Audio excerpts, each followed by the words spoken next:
Yeah, try to come back in here and make sure I could count to 10 on my hands, but it was good.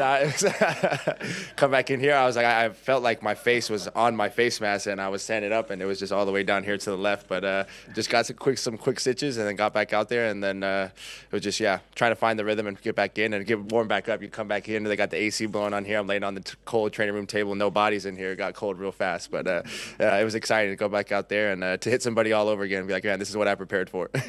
How about you guys you and Davante getting 20 or 19 of the 29 targets in game one? I know they want to get it in your hands, but just talk about that chemistry early on and how important that's going to be all season long. Yeah, I think it speaks to how well Matthew prepares and our coaches and the game plan that we put in for this week. I was super excited when we're going through the practice week and you're, all right, on Wednesday, this is what we got on Thursday, and you're feeling really confident walking into Saturday night walkthroughs and being like, all right, we're going out there to execute, and we feel pretty confident with the ammo that we have loaded up for the game plan. So it was super fun, and then just for the big boys to trust us and to fight that extra second in the down to make sure that we can't throw the ball down the field. Matthew, it was your 6-yard catch, the completion from him that got him to past 60,000 career passing yards. Just when you think about him reaching that accomplishment, like, how does that resonate with you? Yeah, it was actually pretty funny. He came up to me. He was like, "Man, I'm glad the ball went to you." And I was like, "Oh yeah, like thanks." But like I was like, "I'm pretty sure the play was supposed to come to me." and then as he says that, I like look up on the big screen and it's like, "Oh, Matthew Stafford just passed 60,000," and I'm like, "Oh, I'm so sorry, brother. I totally missed that." I'm like, just on the field, and then I was like, "Oh, I understand why you said that." I'm like, "I'm grateful," because I think it was funny because the next I didn't say this to him, but I was like, the rookie record was Carson Wentz. Even though we got it breaking in San Fran, so it's nice that one of those will have Matthew Stafford and Puka Nacua tagged to it. Obviously, you never want to get injured, but how much pride do you take in making some of those tough plays across the middle of the field?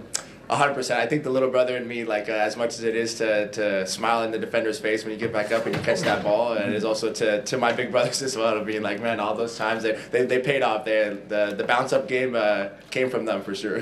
What did you think about the way that guys like Steve and Bo also battled on the line, either through injury or Bo bouncing around from either side? 100%. I know when I was getting ready to come in here, Steve had come in not too later, and then you're back in the huddle and we're getting ready to break and we're fist bumping, dapping up everybody, and then you see him back out there. And so I think there's a toughness that our group had kind of earned from each other during our training camp days of going against each other and knowing that we were preparing ourselves for this moment. And it's always fun because there are bumps and bruises that come along the way, but to be able to get back up and get ready to hit somebody all over again, is something that we need. Complementary football is such a big thing here, obviously. How do you describe when the offense was a little rusty at times, seeing what the defense was doing today? Yeah, I think it's motivation to come back out there after watching an offense who has great weapons as well, to struggle on third downs and the ability for them to get off the field. And so you're confident going back out on the field. It's like, man, our defense is giving them momentum. They're trying to get it to swing our way. So it's that extra motivation to go out there and perform and execute, because there are some plays where out there they felt like they were out there for 15 plays. So you're trying to make sure that we can get them off the field, and when we go out there, we can execute to play that the two-way game to make sure everybody can thrive out there. And have you ever had stitches in a game and come back in? No, I don't think I've taken too many shots like that one. I was like, I know Henry from before. We played in the Polynesian All-Star game, and it's never a good sight when you see a linebacker square to you. So you are playing with stitches. Honestly, I'm not sure. I just remember I felt like my whole chin strap and everything was not connected to my helmet. And I knew I was bleeding somewhere. Tay was talking to me, and I was like, there's blood, and I don't know where it's coming from. Please tell me. You are playing with stitches. Is that in your head at all, or are you able to just play football normally? Trying to play football as normally. There was some padding and covering that was covering the eye a little bit, but then it was like, man, I'm going out here. Hopefully these stitches are doing their job, because I'm not hesitating to hit somebody else. With the toughness and physicality that you bring not only to the wide receiver room but to the team, why was it important for you to get back out on the field? Yeah, well, I love playing this game of football. I feel the excitement and the want to hit somebody as much as, you take a couple shots here and there. My excitement to go out there and hit somebody and be able to play with the physicality that I enjoy playing the game of football with is something that drives me to get back out there. And especially early on in the game and knowing that it was something quick and I was able to go back out there, I wanted to be out there as fast as possible for the guys. Were you looking for an opportunity to get your lick back?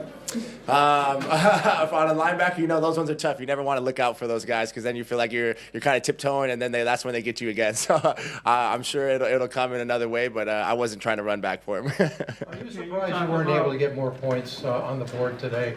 How much of that is a week one thing, like you're still figuring this out? Yeah, I think definitely a little bit of the week one thing, but then also just trying to figure out what the defense is doing. They're making adjustments to what we're doing out there at the same time, and for everybody to communicate and be on the same page. I trust Matthew to always go out there and make the right call, whether it's Canada play or learning to something else for a pass concept. But when we all go out there, we trust 9 to get us in the end zone. Davis Allen battled through a back last year, really hampered him. And what it means to see him come out, get on the board early this season, and just the way he's worked through camps.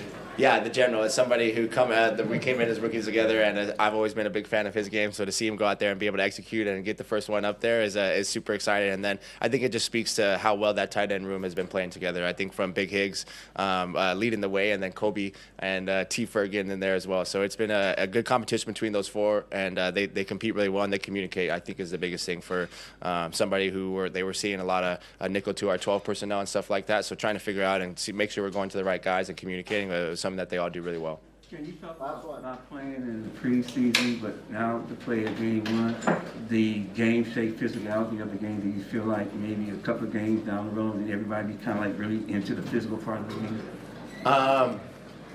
I feel like Coach does a really good job of making sure we get enough one-on-one reps during the week, so we get some good on good and we get a chance to see what that physicality kind of looks like, and obviously try and take care of our guys. But I definitely do enjoy being on the preseason sideline and watching the guys go out there and seeing the young books try to play, and it feels good for my knees, so I enjoy that. It was fun. Got a dub. I think we played good enough to be able to win, but it's a lot of much better ball we got out there in front of us, that's for sure. You were right there when Puka got hit and you saw the blood. Yeah. To see him go get concussion, stitches, and then come back and have the game that he had, how would you describe it? That's powerful Puka. I mean, he's a tough son of a gun, that's for sure, man. I mean, I love having him on my team, that's for sure. And I mean, when I saw it, obviously I was a little concerned because the hit itself was scary, and then to see the blood, like, didn't know exactly what was going on, but I was happy to know that he was okay. Davante, after weeks of obviously camp and you come into the opener here and get a win, is it kind of where you guys want to be right now? After, I mean, it was a little rusty there in the beginning of the game, but kind of the process where you are. Yeah, I think it's a long season. Obviously, the first game is never going to be the best. You hope it's not the best. And if we can play virtually as bad and almost give it away as many times as we did and still find a way to win, I mean, there's something to be said about a team that can do something like that as well. How do you explain the early chemistry with Matthew as far as you guys had 19 of the 29 targets already, you and Puka? Yeah, I think, it's obviously a lot of the game plan is geared to get us involved. So, Puka had a great game. I think, we had a decent start, but I think there's a lot more we can build on for sure. But, I mean, the target share is out of our hands. We just go out there and run the routes, and if the ball comes our way, try to make plays. Davante, your defense today was incredible. What was that like for you watching that? It's fun, man. I mean, obviously, that's a good team with a lot of weapons over there, so it's never going to be easy. But to see them, grind like that, obviously give up a few plays and a couple penalties there and still stand their ground and to be able to have enough resiliency to finish out a game like that, I'm proud of the D for sure. Two more. Houston's defensive back all game.